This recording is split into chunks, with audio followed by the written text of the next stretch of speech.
Bienvenidos y bienvenidas a Enclave Política. El planeta vive un momento especial y no por ello bueno ni esperanzador. Por el contrario, todo indica que entramos en una fase de recesión mundial con hambruna incluida en algunos países. El conflicto bélico entre Rusia y Ucrania, que en realidad es Rusia contra toda la OTAN y Estados Unidos, da cuenta de un cambio radical en la correlación de fuerzas en la geopolítica con fuertes implicaciones en la economía. ¿Cómo llegamos a esto y de qué manera nos afecta en América Latina? Pues de esto queremos conversar con el experto económico Juan Fernando Terán, a quien le damos la más cordial bienvenida. Juan Fernando, qué gusto tenerte acá, ¿cómo estás? Bueno, muchas gracias. Un gusto estar con ustedes nuevamente. La primera pregunta, Juan Fernando, es ¿de qué manera podemos explicar esta advertencia que hacen algunos expertos de entrar en una recesión mundial, de lo cual ya también hay indicadores? En este instante que estamos conversando, están reunidos 44 líderes europeos en Praga para un encuentro inusual cuyo nombre formal se llama Comunidad Política Europea. Esta Comunidad Política Europea es una iniciativa que tuvo el presidente Macron, Emmanuel Macron de Francia, en mayo, y que tenía como propósito tratar lo que sucedía con la guerra que existe en Ucrania.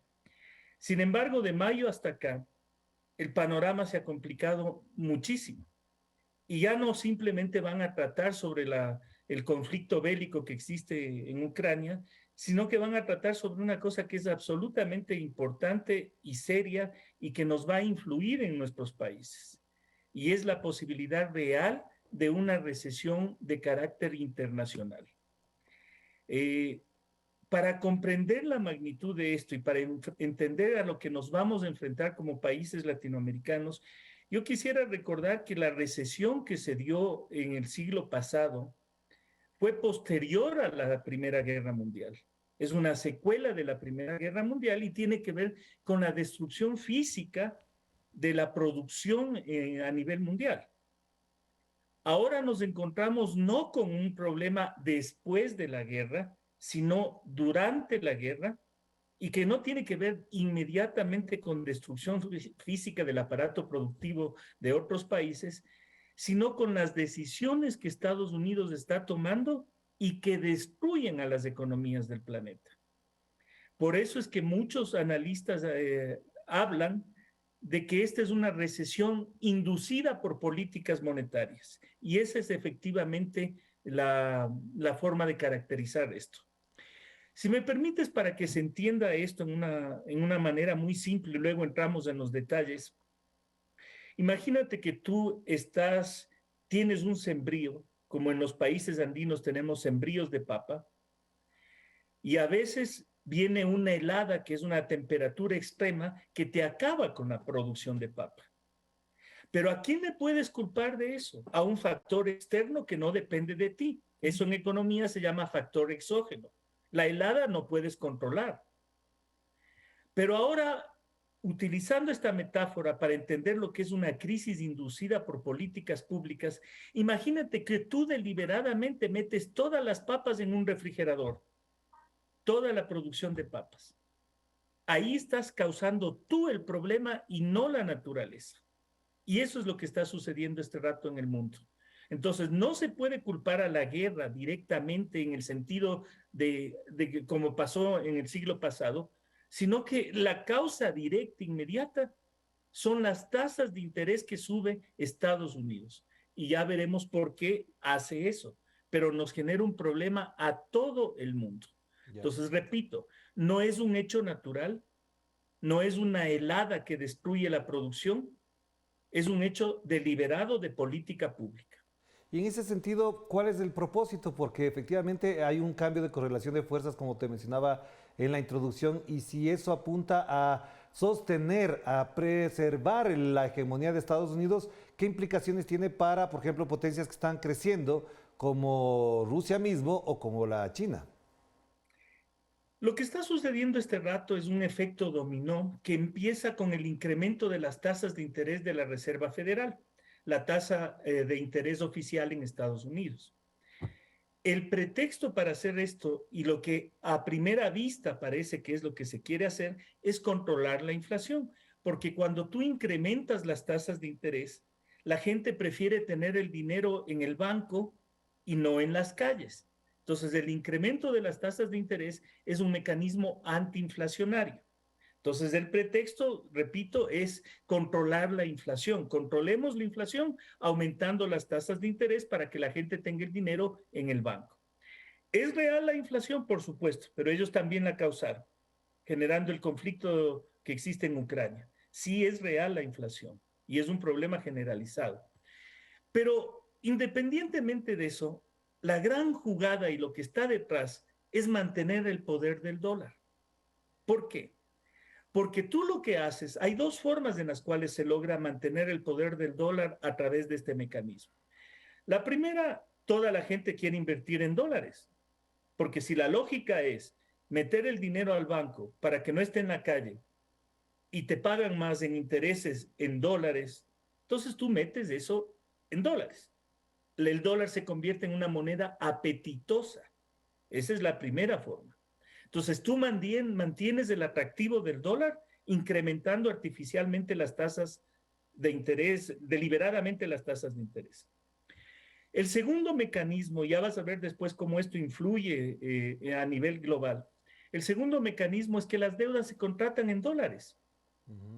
Entonces se genera un incremento inmediato del valor, del apetecible valor de las deudas soberanas de los estados y obviamente también de las deudas de las empresas privadas que están contratadas en dólares.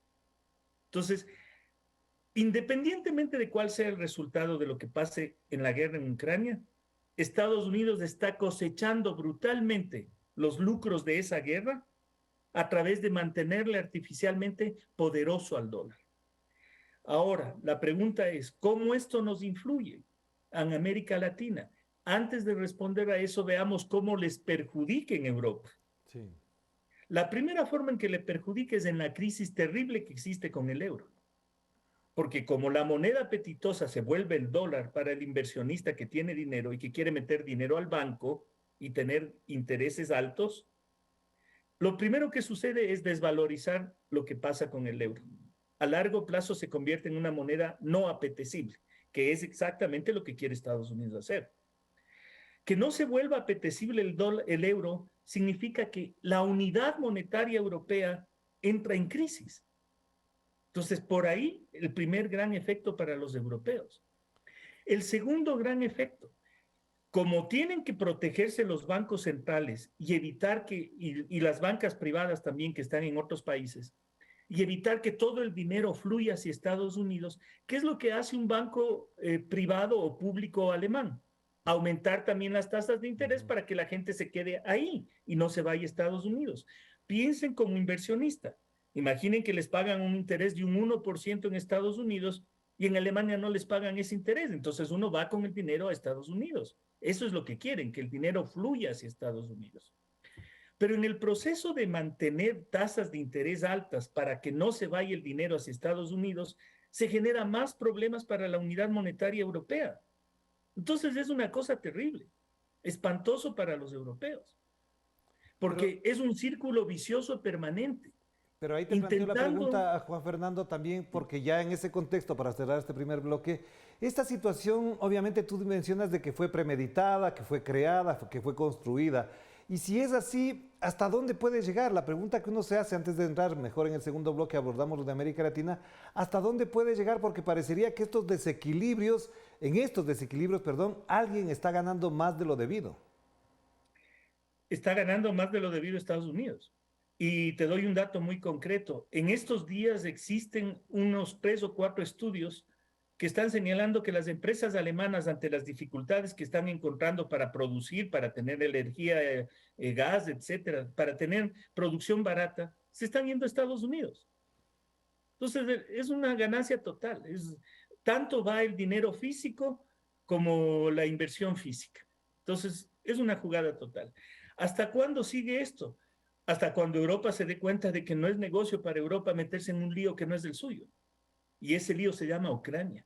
Ajá. Ahora, lo lastimoso de todo esto es que Europa pierde políticamente cada día y económicamente cada día que apoya esa guerra ridícula que Estados Unidos causó en Ucrania. porque ellos son los culpables de esto. Se está incendiando una casa y el que gana es el que vende extinguidores de fuego. Entonces, por favor, esto es deliberado. Y lo Claro que sí. hicieron ellos. Hagamos una pausa y volvamos enseguida para la segunda parte abordada del impacto que esto tiene en América Latina y de qué manera los gobiernos progresistas que están en este momento en el poder evidentemente podrían actuar en función de esta nueva realidad para el planeta. Vamos a la pausa y enseguida volvemos con Juan Fernando Terán.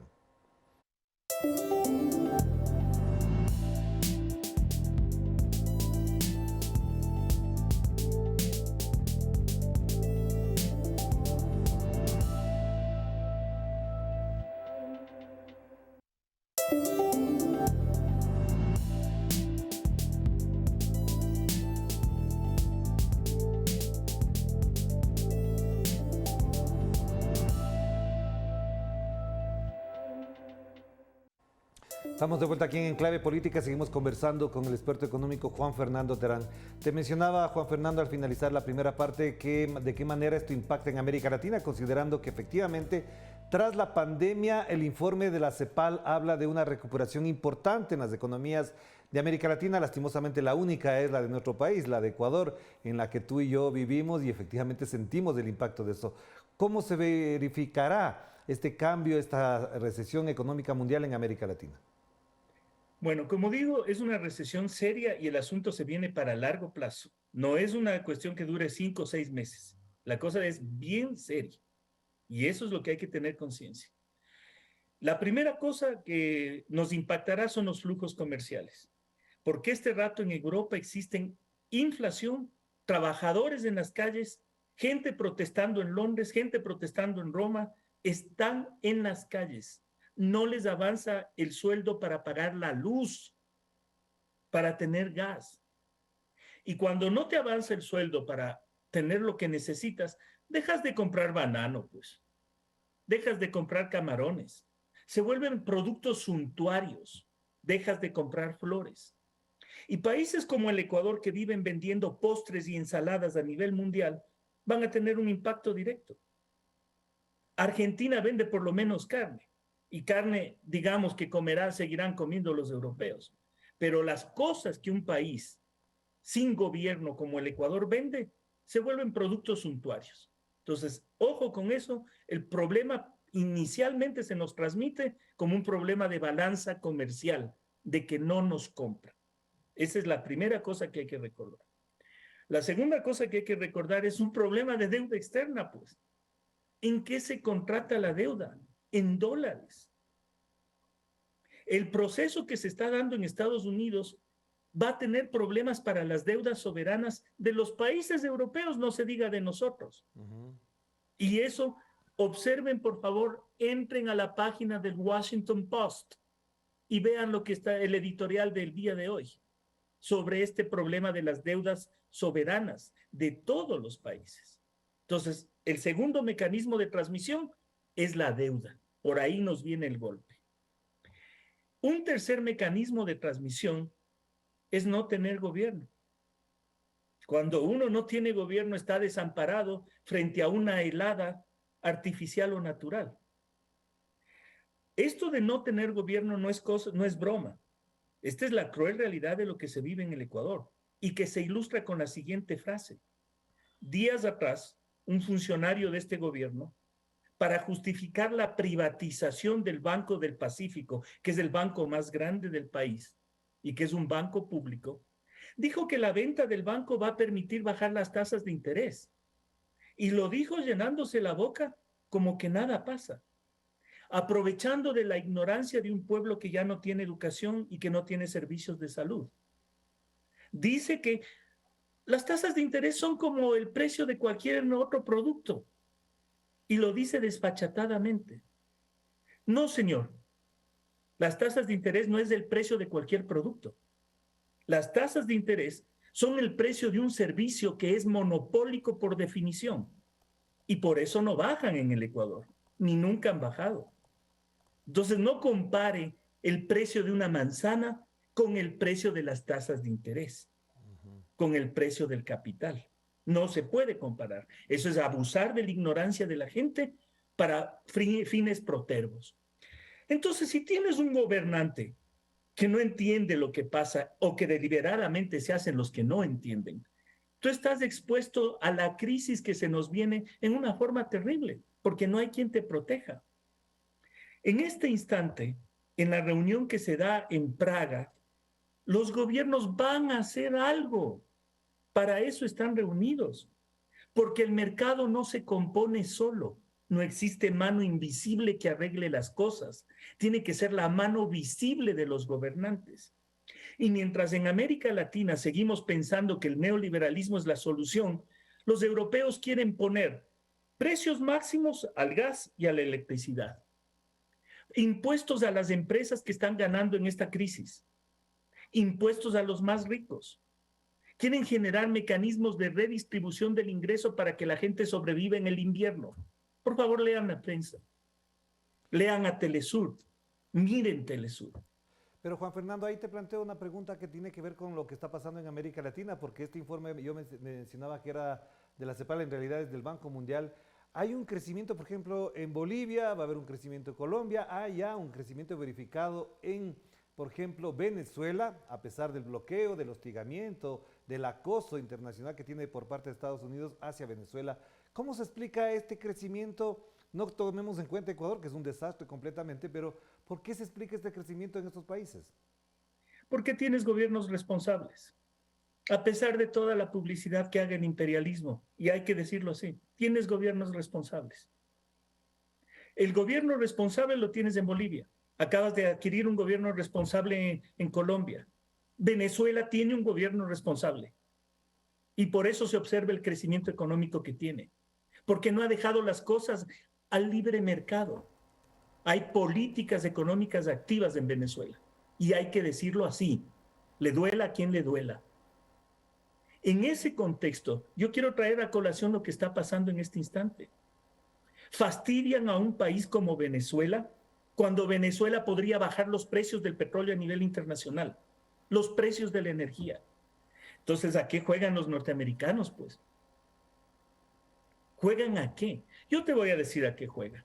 Y de nuevo repito, por favor, vean la prensa, escuchen Telesur, miren los programas de la gente que no se calla lo que debe decir. ¿Saben qué es lo que está sucediendo en este instante? Que los italianos, los alemanes, se quejan de que los gringos les están vendiendo el gas y el petróleo al precio que les da la gana.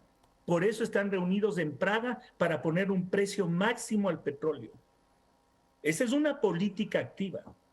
Una política espontánea para resolver esto es déjenle a Venezuela vender su petróleo y verán cómo bajan los precios sin necesidad de que se reúnan en Praga.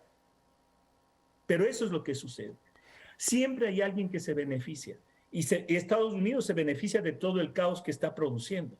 Porque como te decía hace un rato, el objetivo es prolongar un poquito más la existencia del dólar frente a una China y una Rusia que se están desembarazando del dólar, que ya no lo están utilizando. Ustedes recuerden, por favor, y repito, vean la prensa, no me escuchen, vean la prensa, lean a quien dice las cosas.